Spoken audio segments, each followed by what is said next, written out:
棒球的故事，许多人朗朗上口，但是今天遇到的张永文教练做的事情很不同。走进用货柜改造成的简陋球具室，随手拿起的不是球具，而是爬土用的工具。我包括电焊机都有，你看到没有？水啊，电啊，自己接啊。自己家也自己焊啊。汐止山上好不容易争取到的练球场地，从市区学校上山的交通问题，他也得一手搞定。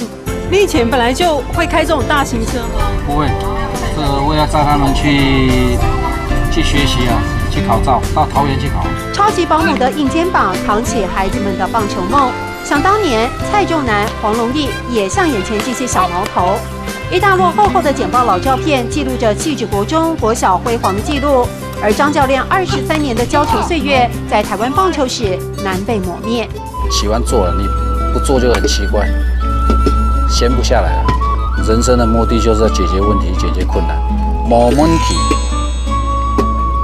某问题，把有问题变成没问题。张总教练的人生哲学，凭的是真功夫、硬底子与骨子里蕴藏的客家精神。